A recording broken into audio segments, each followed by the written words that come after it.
नमस्कार दोस्तों, study for goals में आप सभी का स्वागत है। यदि आप कॉम्पिटिटिव एग्जाम्स की तैयारी में जुड़े हैं तो हमारे चैनल को अवश्य सब्सक्राइब करें। It's me Ranjeet Kumar. You can follow me on Instagram and Twitter. 21 अगस्त 2020 यानी आज फ्रेंड्स, आज के वीडियो में हम झारखंड के करंट अफेयर के साथ कल ही जारी स्वच्छता सर्वेक्षण 2020 से संबंधित महत्वपूर्ण पॉइंट्स पर भी चर्चा करेंगे और साथ ही देखेंगे इस स्वच्छता सर्वेक्षण से जेएसएससी एवं जेपीएससी एग्जाम में क्या क्या प्रश्न बन सकते हैं। तो इस वीडियो को आप अंत तक देखें तथा सारे प्रश्नों को समझ लें ताकि आने वाली जेएसएससी एवं जेपीएससी के एग्जाम में आप आसानी से आंसर कर पाएँ। तो चलिए फ्रेंड्स, देखते हैं आज का पहला प्रश्न। आज का पहला प्रश्न है, स्वच्छता सर्वेक्षण 2020 रैंकिंग में कौन सा स्टेट देश का बेस्ट परफॉर्मिंग स्टेट बना है? तो ऑप्शन है फ्रेंड्स झारखंड, मध्य प्रदेश, दिल्ली और केरल। तो आपको बता दो फ्रेंड्स, इसका आंसर है अपना प्यारा झारखंड, यानी हमारा प्यारा झारखंड स्वच्छता सर्वेक्षण 2020 की रैंकिंग में बेस्ट परफॉर्मिंग स्टेट का पुरस्कार जीता है। अच्छा, यहाँ पे देख लीजिए 100 ULBS है। तो ULBS का फुल फॉर्म याद रखिए आप, अर्बन लोकल बॉडीज होता है। इस संदर्भ में हमने आगे चर्चा कर रखी है। तो चलिए फ्रेंड्स, यहाँ से देखते हैं कुछ ऐसे पॉइंट्स जो जेएसएससी एवं JPSC exam point of view से इंपॉर्टेंट हो जाते हैं, जिसमें पहला है कि यह जो स्वच्छता सर्वेक्षण कल जारी हुआ है इसके तहत कुल 129 पुरस्कार दिए गए।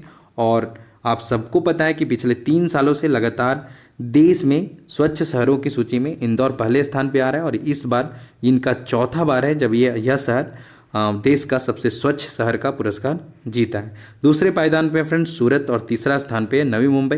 तो दूसरा और तीसरा भी इंपॉर्टेंट हो जाता है, इसे भी आप ध्यान रखिए। इसके अलावा आगे मैं बता दूं फ्रेंड्स, इंदौर ने लगातार चौथी बार सबसे साफ सुथरा शहर होने का खिताब जीतकर रिकॉर्ड बनाया है।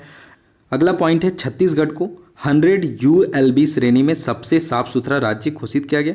तो आपको ध्यान रखना है, छत्तीसगढ़ को 100 ULB श्रेणी, ULB यानी अर्बन लोकल बॉडी की श्रेणी में सबसे साफ सुथरा शहर घोषित किया गया। तो आगे मैं जो झारखंड के बारे में बताऊंगा उस संदर्भ में कन्फ्यूजन आपको नहीं होगा, मैं चीज़ों को इलेबोरेट कर दूंगा। तो चलिए आप बने रहिए। अगला पॉइंट है, झारखंड को, यहाँ टाइपिंग मिस्टेक है, 100 से कम ULB श्रेणी के राज्यों में सबसे साफ सुथरे राज्य का दर्जा मिला है। फ्रेंड्स, झारखंड को यह खिताब 100 से कम शहरी निकाय वाले राज्य की कैटेगरी में मिला है, यानी 100 ULB श्रेणी से कम का मतलब हुआ कि ऐसा राज्य जहाँ पे 100 से कम शहरी निकाय है। छत्तीसगढ़ को यही सेम पुरस्कार मिला है, तो किस राज्य की कैटेगरी में? जहाँ पे 100 से अधिक शहरी निकाय हैं। तो यहाँ पे कंफ्यूज नहीं होना है, झारखंड और छत्तीसगढ़ को ध्यान में रखना है फ्रेंड्स। इसके अलावा बता दो फ्रेंड्स, देश के पूर्वी क्षेत्र के 50,000 से 1 लाख तक की आबादी वाले शहरों में मधुपुर को सिटीजन फीडबैक के लिए बेस्ट सिटी का सम्मान दिया गया है। अगला पॉइंट है फ्रेंड्स, देश के पूर्वी क्षेत्र के 25 से 50,000 तक की आबादी वाले शहरों में जुगुसलाई जो पूर्वी सिंहभूम में पड़ता है को इनोवेशन एंड बेस्ट प्रैक्टिसेज के लिए बेस्ट सिटी का सम्मान दिया गया। तो यह भी ध्यान रखिए, यहाँ से भी प्रश्न बन सकते हैं। और अंतिम पॉइंट है फ्रेंड्स, देश के पूर्वी क्षेत्र के 25 से 50,000 तक की आबादी वाले शहरों में सिटीजन फीडबैक के लिए खूंटी को बेस्ट सिटी का सम्मान दिया गया। तो यह सम्मान पूर्वी क्षेत्र के मामले में दिया गया। तो आपको ध्यान रखना है, कंफ्यूज नहीं होना है फ्रेंड्स। आपको बता दूं, इस संदर्भ में यह तो कुछ खास बातें हुई इस संदर्भ में, यानी स्वच्छता सर्वेक्षण 2020 के संदर्भ में हमारे चैनल पे आज 10 बजे तक एक सेपरेट वीडियो आएगा, विशेष वीडियो आएगा। तो आप उसे देखिए और वहाँ पे जो कुछ कन्फ्यूजन हुए वह उस वीडियो में, क्योंकि वह स्पेशलाइज वीडियो है, तो आपको उस वीडियो में ये सारे डॉट क्लियर हो जाएंगे। तो आप उसका भी लाभ जरूर उठाएं।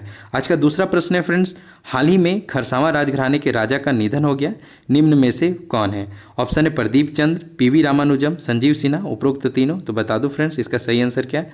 राजा प्रदीप चंद्र खरसावां राजघराने के राजा थे और उनका हाल ही में निधन हो गया। तो आपको ध्यान रखना है यह बात फ्रेंड्स। यहाँ पे 2 और ऑप्शन है, PV रामानुजम और संजीव सिन्हा। तो इन दोनों व्यक्तियों का भी हाल ही में निधन हुआ है और ये दोनों पत्रकारिता क्षेत्र से जुड़े हुए थे। तो चलिए देख लेते हैं। हाल ही में प्रेस ट्रस्ट ऑफ इंडिया के ब्यूरो चीफ PV रामानुजम ने रांची में आत्महत्या कर ली थी। तो आपको ध्यान रखना है, इनका निधन हुआ है। हाल ही में धनबाद के पत्रकार संजीव सिन्हा का भी कोविड-19 की वजह से निधन हुआ है। तो ये 2 बातें। इसके अलावा एक राष्ट्रीय करंट अफेयर है कि हाल ही में देश के महान शास्त्रीय गायक पंडित जसराज का भी निधन हुआ है। तो इन सारी बातों को आप ध्यान रखिए। एग्जाम में एक प्रश्न निधन से होता ही होता है। तो इस वर्ष ऐसे भी बहुत से अच्छे लोगों का निधन हो गया है, तो यहाँ से एक न एक प्रश्न तो बनेंगे। टीवी सीरियल चुलबुली चाची में प्रमुख भूमिका निभाने वाली झारखंड की बेटी का नाम बताएं। तो ऑप्शन है कृतिका पांडे, तनुश्री दत्ता, अनु विश्वास और मंजरी प्रिया गुप्ता। तो बता दूं फ्रेंड्स, इसका सही आंसर क्या है? अनुविश्वास। चलिए इस संदर्भ में कुछ एक्सप्लेनेशन देख लेते हैं। बरही साधनापुरी की रहने वाली अनुविश्वास मुंबई में टीवी सीरियल चुलबुली चाची में चुलबुली चाची की मंझली बेटी का किरदार निभा रही है। तो यह भी हमारे लिए गौरव का बात है, तो इसे आप ध्यान रखिए। चौथा प्रश्न है फ्रेंड्स, सीरो सर्वेक्षण किस क्षेत्र से जुड़ी सर्वेक्षण है? ऑप्शन है शिक्षा, कौशल विकास, कोविड-19, उपरोक्त तीनों। तो बता दूं फ्रेंड्स, इसका सही आंसर है सीरो सर्वेक्षण कोविड-19 से संबंधित एक सर्वेक्षण है। तो सीरो सर्वेक्षण है क्या? तो चलिए फ्रेंड्स मैं इसे शॉर्ट में एक्सप्लेन कर देता हूँ। तो फ्रेंड्स बता दूं, जीरो नहीं सीरो सर्वेक्षण के तहत लोगों के ब्लड सैंपल में एंटीबॉडी की जांच कर शरीर की प्रतिरोधक क्षमता का पता लगाया जाता है। जांच में एंटीबॉडी मिलने का मतलब हुआ कि उस व्यक्ति में संक्रमण तो हुआ लेकिन लक्षण नहीं उभरने के कारण उन्हें इसका पता नहीं चला और प्रतिरोधक क्षमता के कारण वे ठीक हो गए। तो आपको समझ में आ गया होगा सीरो सर्वेक्षण क्या है, और यदि डाउट है तो आप पीडीएफ में एक बार फिर से पढ़ लीजिएगा, आपको समझ में आ जाएगा। ठीक है, इसके अलावा बता दो फ्रेंड्स, हर जिले में 10 क्लस्टर से रैंडमली 40 सैंपल लिए जाएंगे जिसकी जांच ICMR रीजनल लैब भुवनेश्वर में भेजकर कराई जाएगी। तो फ्रेंड्स ध्यान रखिए, सीरो सर्वेक्षण कोविड-19 से जुड़ा एक सर्वेक्षण है। फ्रेंड्स आपको बता दूं, हमारे टेलीग्राम चैनल पे बैक टू बैक क्विजेज हो रहे हैं। डेली लगभग 10-30 प्रश्न का क्विज तो हो ही जाता है।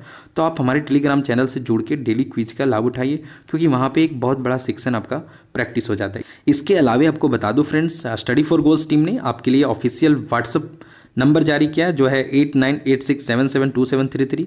तो आप हमारे इस व्हाट्सअप ग्रुप से भी जुड़िए। आपको इस ग्रुप से जुड़ने के लिए आपको अपना नाम और आप किस जिले से बिलोंग करते हैं हमें टेक्स्ट कीजिए। यहाँ पे आपको हमारे चैनल पे आने वाले सारे वीडियोस के लिंक, PDF और साथ ही जो भी फ्री टेस्ट हैं, mini test, full length test, ये सारी चीज़ें आपको यहाँ पे मिल जाएंगे। तो इसका लाभ उठाइए और हम हमारे साथ जुड़िए। गर्ल्स एंड बॉयज़ के लिए सेपरेट ग्रुप है, तो आप अपना नाम और किस जिले से बिलोंग करते हैं टेक्स्ट कीजिए। फ्रेंड्स आज का 5वां प्रश्न है, झारखंड की पहली वर्चुअल लोक अदालत कब लगेगी? ऑप्शन है 25 अगस्त, 27 अगस्त, 28 अगस्त, 29 अगस्त। तो बता दूं फ्रेंड्स, इसका सही आंसर है 29 अगस्त को झारखंड की पहली वर्चुअल लोक अदालत लगेगी। चलिए इस संदर्भ में कुछ बातें हम जान लेते हैं। 29 अगस्त 2020 को लगने वाली वर्चुअल लोक अदालत में मोटर वाहन दुर्घटना के बीमे के विवाद का निपटारा किया जाएगा। राज्य भर के सभी जिला अदालतों में 29 अगस्त को एक साथ सुनवाई के लिए बेंच बैठेगी। इसके अलावा friends one more thing important भी हो जाता है कि झालसा का फुल फॉर्म आप याद रखिए, Jharkhand state legal services authority. तो यह इंपॉर्टेंट पॉइंट है। तो बता दो फ्रेंड्स, झालसा की कोशिश है कि राज्य के 6000 से अधिक मामलों का निष्पादन वर्चुअल लोक अदालत में हो सके। आगे बता दो फ्रेंड्स, यह पहली बार इस तरह का स्पेशल लोक अदालत नहीं लग रहा है। इससे पहले भी 2 विशेष लोक अदालत झारखंड में लग चुके हैं, जिसमें से पहला 10 दिसंबर 2016 को विश्वविद्यालय से जुड़े लंबित वादों को लेकर था और दूसरा 26 नवंबर 2019 को था, जिसमें विशेष कोल लोक अदालत लगाया गया था और इसके तहत बहुत से समस्याओं का निदान किया गया था। तो आज का 6ठा प्रश्न है फ्रेंड्स, निम्न में से कौन तीरंदाजी से जुड़े प्रशिक्षक हैं? तो ऑप्शन है धर्मेंद्र तिवारी, संजीव कुमार सिंह, पूर्णिमा महतो और उपरोक्त तीनों। तो फ्रेंड्स आपको बता दूं, इसका सही आंसर है उपरोक्त तीनों। ये तीनों व्यक्ति तीरंदाजी से जुड़े प्रशिक्षक हैं और इन तीनों को द्रोणाचार्य पुरस्कार से सम्मानित किया जा चुका है। 2 लोगों को पहले सम्मानित किया जा चुका है और धर्मेंद्र तिवारी को 29 अगस्त यानी राष्ट्रीय खेल दिवस के अवसर पे इन्हें द्रोणाचार्य पुरस्कार से सम्मानित किया जाएगा। तो फ्रेंड्स एक बात और बन जाता है कि झारखंड के पहले व्यक्ति कौन थे जिन्हें द्रोणाचार्य पुरस्कार से सम्मानित किया गया? तो इसका सही आंसर होगा संजीव कुमार सिंह को। इन्हें 2007 में द्रोणाचार्य पुरस्कार से सम्मानित किया गया था। इसके अलावा 1992 में इन्हें अर्जुन पुरस्कार से भी सम्मानित किया गया था।